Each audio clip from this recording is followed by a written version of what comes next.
Hey everybody, this is Perch. One of the funny things about this channel is that videos recorded in the past, and so they sometimes have a way of either proving wildly wrong. I was predicting that that Trump would lose the election, and he did not. Or they prove wildly ironic and funny. Like I did a video talking about celebrity endorsements and how I really don't think they help much. And I was referencing the election, and at the time, Kamala was just starting to do some celebrity endorsements.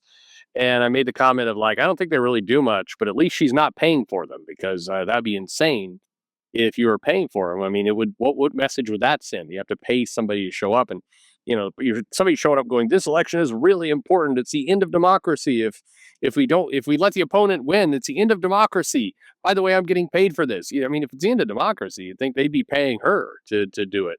But anyway, I made that comment, and then that like months ago, and then the video just recently went out, and obviously Kamala had lost the election, but also it was revealed that she put millions, like millions and millions of dollars into celebrity endorsements. Like, oh, painful, absolutely painful. Anyway, um, I did this video about celebrity endorsements where I made those comments in reference to LeBron James kind of making a comment that he wanted to get some comics, and then Niccolo and the Spider-Man team basically doing a slide into my DMs where all things go to die versus actually you have a celebrity with, arguably a little bit of pull that you could have very publicly, pushed to a comic store or just had the conversation in public. But, this is very much, it was very much on brand for Marvel to say, "Ooh, here's somebody important. Here, like let's take our conversation away from the plebes and take it into a more private spot, befitting of my station as a editor at Marvel." And whether or not, in this case, Niccolo felt that way or not, he 100% did. I promise you. It's still that's how it looked, and that's how it came across. So anyway, just kind of funny. This mail is responding to that. And so we get to talk a little bit more about endorsements. And I think there is a time and a place, and there's some ways to harness them, but I think comics generally does it poorly. But let's read this mail. It says, "Hi Perch, listen to your video that was posted today, November 25th, on celebrities endorsing comics. The takeaway I have on the topic is that Disney could have had comics in all of its Disney Channel and Disney Plus shows, especially those aimed at middle school age tweens. This might have had the authenticity factor. The young actors could have done promos, and it also might address a future reader. DC getting LeBron James is as exciting as seeing the meme of a reporter who made the same hook shot. It's just not that special. But seeing the Disney Channel have Donald and Mickey comics as props in the shows or Marvel posters in characters' rooms, this would be a peer-to-peer opportunity. Keep up the great stuff." I think there's two things there. So first off, Disney and Warner and other things, they have a media channel, so they're able to kind of put comics out there. And yet, I've known some people who've worked on shows. I have a very good friend who worked on 30 Rock, um, and they tried to get Marvel posters and Marvel stuff onto that show, and it was a nightmare. It was an absolute nightmare to get anything going on that show because it's like, well, we're gonna show it, so we have to get a release basically from Marvel Disney to actually have stuff show up, and it was near impossible to do it.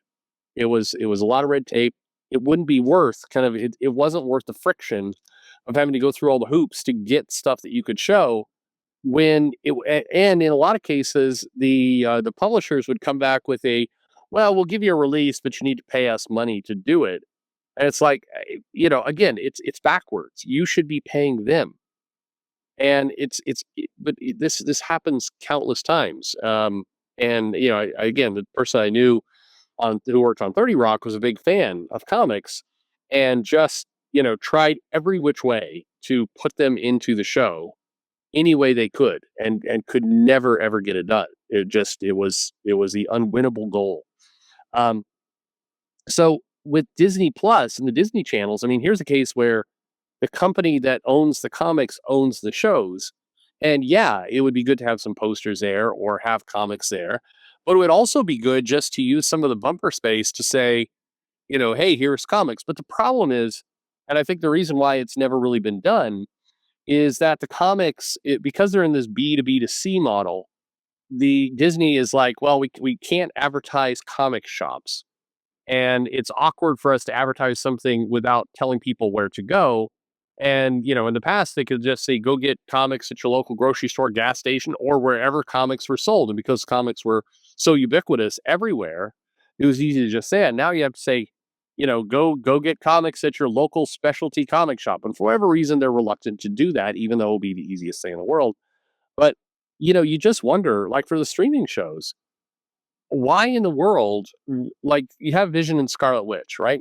And why at the end of WandaVision or the beginning before the show starts, why couldn't you put a 10-second bumper on there that says something along the lines of, "Hey, interested in hearing more about Scarlet Witch and Vision? Here's an omnibus. Go find it." I mean, hell, promote Amazon if you have to. Go find it on Amazon or your local comic shop. Sure, whatever you got to do. Why not for I don't first of all, let me say, I don't believe that that kind of advertising would do massive business. I think there are people at Marvel who believe it does, but I don't think it would do massive business. But it would be free. So, for example, you're gonna do Infinity War in Endgame. Why wouldn't you? You have the dun dun dun dun dun Marvel logo coming up there, and then for 5 seconds, you show just a picture of the trade paperback omnibus, whatever it is, for the Infinity Gauntlet, and say, you know, this movie loosely based on the events of this comic. Go buy. Right? Why not? Give people the visual. Put a QR code up there where you could take them immediately to Amazon. There's a lot of people, if you put a QR code up on the screen that literally, and this would not help comic shops, but literally takes you to Amazon, you'd be getting money. Like it's free money, and you're Disney running an ad for Disney. You do have internal money, like the Disney studio department would have to pay the Disney marketing department. There'd be a transfer of cash. But look, this is money going from one pocket to the other pocket. It would be super easy. The bigger and better thing you can do is, you basically you have these writers doing press junkets and doing tours, and they're handed a list of talking points they're supposed to say. I mean, there's been this joke for a long time with the actors in Marvel movies, like, well, I can't spoil anything. Why couldn't they say, hey, you know what? I can't spoil anything, but parts of this movie that are coming out are adapted from this comic, and so you could you could go check it out.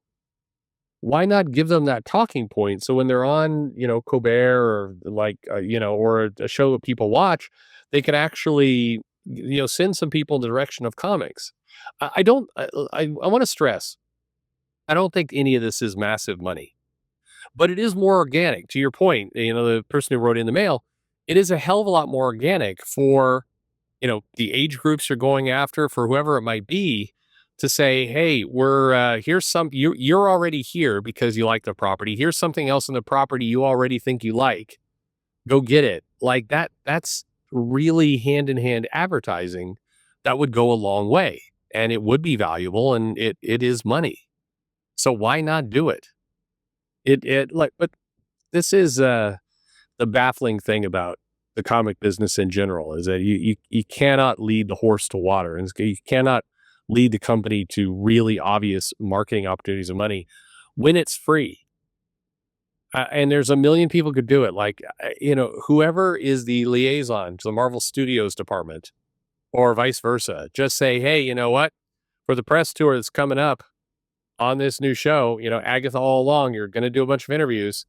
Can you mention that, Agatha was originally showed up in the Fantastic Four, and wow, we've got a Fantastic Four movie coming out next year. And if you want to find out more about these characters, either Agatha or the Fantastic Four, man, you should, I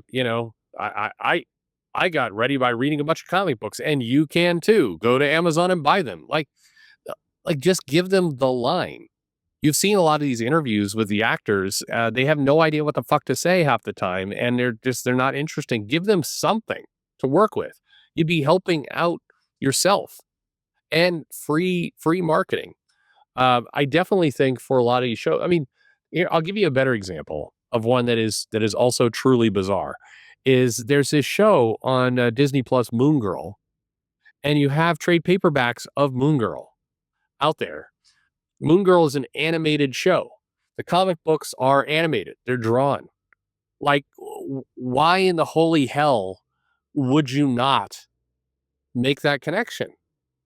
Like, just it's right there. You are literally you have the audience that might be interested in your comic captured watching the show. You cannot have better direct marketing than selling the Moon Girl graphic novel to the group watching Moon Girl the cartoon on Disney. There isn't a better segmentation you could do, and you pay nobody. You are Marvel, owned by Disney, asking Disney, owned by Disney, to run an ad for Disney. Like, it on a streaming show. You're not even taking money away from another advertiser. You're literally tagging it on, 10 seconds max. You're tagging it onto a show you own complete creative control over. What is wrong with you? A line somewhere tiny, tiny, tiny in the credits to say loosely based off the Marvel Comics creator character Moon Girl is not doing it. Again, like Moon Girl, buy graphic novel Moon Girl. QR code. Sit. You don't even have to get your ass off the couch. Just literally move the phone up slightly and go. Yeah, it's stupid. I don't know what to tell you. Thank you very much for the mail, and thanks for listening.